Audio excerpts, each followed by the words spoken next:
بسم اللہ الرحمن الرحیم۔ تعلیم الصرف۔ آج ہم انشاءاللہ تعلیلات پڑھیں گے۔ فائدہ: اس باب کے فعل ماضی کی تعلیلات رما یرمی کے فعل ماضی کی طرح ہیں جو پہلے ہم پڑھ چکے ہیں۔ اس کے بعد دیکھیں، سب سے پہلے صیغہ یقی۔ صیغہ واحد مذکر غائب ہے، فعل مضارع مثبت معلوم ہے۔ اصل میں یقی تھا، یوقیو یفعلو۔ واو علامت مضارع مفتوح یعنی زبر والی تھی اور کسرہ کے درمیان آ رہی تھی، تو اس کو یعیدو والے قاعدے سے کیا کر دیا کہ اس علامت مضارع کو ہم نے واو کو حذف کر دیا، تو یاقی یو ہو گیا۔ لام کلمے کے مقابلے میں یا مضموم یعنی پیش آ گیا، اور یہ پیش بھی کسرہ کے بعد واقع ہوئی، تو اس کو یرمی اور القاضی والے قاعدے سے ہم نے ساکن کر دیا، تو یقی بر وزن یعلو ہو گیا۔ تو اس کے لیے ہمیں گزشتہ قاعدے جو ہے وہ یعنی جاننے پڑیں گے۔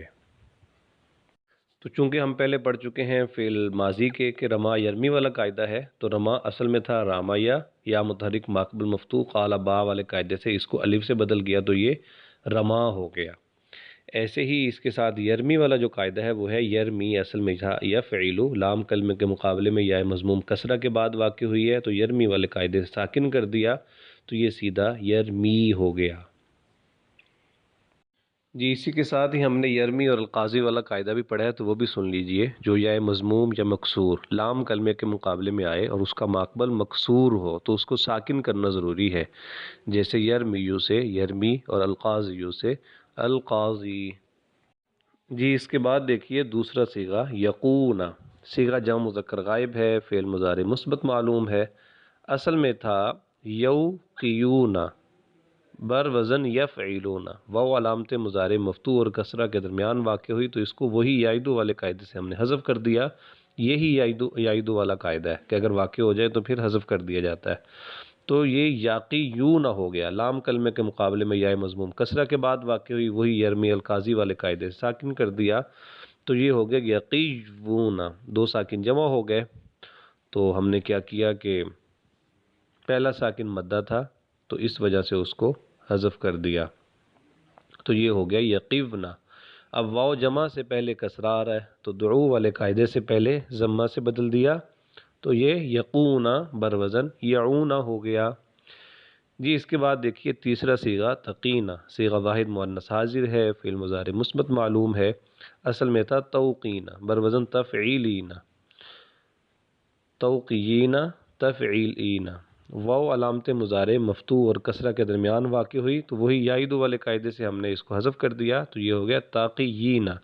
لام کلمے کے مقابلے میں یا مضموم کسرہ کے بعد مکسور جو ہے وہ کسرہ کے بعد واقع ہوئی، تو یرمی والے قاعدے سے حذف ساکن کر دیا، تو یہ ہو گیا تقیجنا۔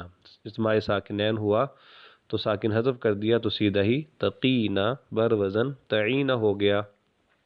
اس کے بعد دیکھیے لا یاقین۔ صیغہ واحد مذکر غائب ہے، فعل مستقبل بعلام و نون تقید ثقیلہ معلوم ہے۔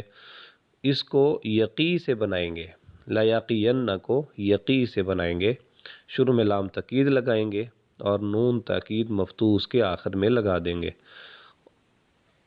چونکہ نون تاکید اپنے ماقبل کو مفتوح بناتا ہے تو اس لیے ہم یا کو پھر فتح بھی دے دیں گے، تو یہ ہو جائے گا لا یاقین بر وزن لا یعیلن۔ واضح رہے کہ فا کلمے کا واو یعیدو کے قاعدے سے مضارع معلوم میں ہی حذف ہو گیا تھا، تو اسی وجہ سے ہی ہم نے وہ یعیدو والا قاعدہ جو ہے وہ سبھی میں جاری ہو رہا ہے، تو اسی وجہ سے وہ یعنی واو فا کلمے کے مقابلے میں جو آ رہا تھا وہ پہلے ہی ہم نے حذف کر دیا، تو یقی سے ہم نے اس کو بنا دیا۔ اس کے بعد دیکھیں لا یقونا، تو اصل میں تھا تو اس کو ہم یقونا سے بنائیں گے، شروع میں لام لگا دیں آخر میں نون لگا دیں، تو یہ ہو جائے گا لا یقونا۔ اب کیا ہو گیا، اجتماع ساکنین ہو گیا، تو واو اور نون کے درمیان پہلا مدہ تھا تو اس کو حذف کر دیا، تو سیدھا ہی لا یقونا ہو گیا۔ اس کے بعد دیکھیں لتقینا۔ صیغہ واحد مؤنث حاضر ہے، فعل مستقبل بالام و نون تقید ثقیلہ معلوم ہے، تو اس کو ہم بنائیں گے تقینا سے، شروع میں لام تقید لگا دیا، آخر میں نون ہم نے تاکید مفتوح اس کے آخر میں لگا دیا اور نون اعرابی کو ہم نے گرا دیا، تو یہ ہو گیا لتقینا۔ اجتماع ساکنین ہوا تو ہم نے وہ حذف کر دیا، تو سیدھا ہی لتقینا ہو گیا۔ جی اس کے بعد دیکھیں لیوقین، صیغہ واحد مذکر غائب ہے، فعل مستقبل والام و نون تقید ثقیلہ مجہول ہے، تو اس کو ہم بنائیں گے یوقا سے، لام تقید شروع میں لگا دیں گے، نون تقید مفتوح اس کے آخر میں لگائیں گے، اور نون تقید سے پہلے چونکہ آپ کو پتہ ہے فتح ہوتی ہے، مفتوح ہوتا ہے، تو لہذا اور یہاں الف جو ہے وہ قابل حرکت بھی نہیں ہے، تو اس لیے اس کو اس کی اصل یا کی طرف لٹا کر ہم دے دیں گے فتح، تو یہ ہو جائے گا لا یقوین، لیوقین بروزن لیفعلن۔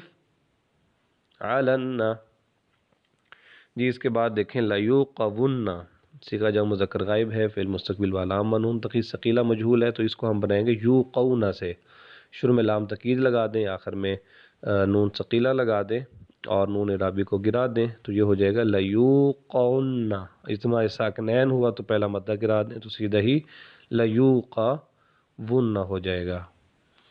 جی اسی طرح اس کے بعد دیکھیں لتوقین، صیغہ واحد مؤنث حاضر ہے، فعل مستقبل والام نون تقید ثقیلہ مجہول ہے، تو اس کو ہم بنائیں گے توقین سے، تو یہ شروع میں لام لگا دیں گے، لتوقین ہو جائے گا، پھر نون تقید لگا دیں گے اور نون اعرابی گرا دیں گے، تو یہ ہو جائے گا لتوقین، اجتماع ساکنین تو پہلا ساکن مدہ اس کو ہم قاعدے سے پہلے کو ہم کسرہ دے دیں گے، تو یہ ہو جائے گا لتوقین، یہاں حذف نہیں کیا جائے گا بلکہ صرف پہلے کسرہ ہی دیا جائے گا۔ جی اس کے بعد دیکھیں قی، صیغہ واحد مذکر حاضر ہے، امر حاضر معلوم ہے، اصل میں تھا ایو قی، تو اس سے اس کو بنایا، تو واؤ کو یائد والے قاعدے سے گرا دیا اور حمزہ وصلی ماں بعد کے متحرک ہونے کی وجہ سے خود بخود ہی گر گیا، تو یہ پیچھے رہ گیا قی پر وزن عیل، پھر یا کو لم یدعو والے قاعدے سے ادعو والے قاعدے سے ہی حذف کر دیا، یعنی جزم کی وجہ سے، تو یہ پھر پیچھے رہ گیا قی، پھر اس کے آخر میں ہائے سکتہ لگا دی، تو یہ ہو جائے گا قی، یہ ہم یا سکتہ کا پہلے پڑھ چکے ہیں۔ جی اس کے بعد دیکھیں واقن، صیغہ واحد مذکر اسم فاعل ہے، اصل میں تھا واقیون بروزن فاعلون، لام کلمے کے مقابلے میں یا مضموم کسرہ کے بعد واقع ہوئی تو یا یرمی القاضی والے قاعدے سے ہم نے ساکن کر دیا، تو یہ ہو گیا واقین، اجتماع ساکنین پہلا مدہ تھا گرا دیا، تو سیدھا واقین بروزن فاعن ہو گیا۔ جی اس کے بعد دیکھیں واقون، صیغہ جمع مذکر سالم ہے، اسم فاعل ہے ثلاثی مجرد سے، اصل میں تھا واقیون فاعلون، لام کلمے کے مقابلے میں یا مضموم کسرہ کے بعد واقع ہوئی تو وہی یرمی والے قاعدے سے ساکن کر دیا، واقیون ہو گیا، اجتماع ساکنین سے پہلا ساکن مدہ تھا گرا دیا، واقیون ہو گیا، اب واو جمع سے پہلے کسرہ آ رہا ہے تو دعو والے قاعدے سے ہم نے ضمہ دے دیا، تو یہ سیدھا واقون بر وزن فاعون ہو گیا۔ امید ہے آج کا سبق سمجھ آیا ہوگا، جزاکم اللہ خیر۔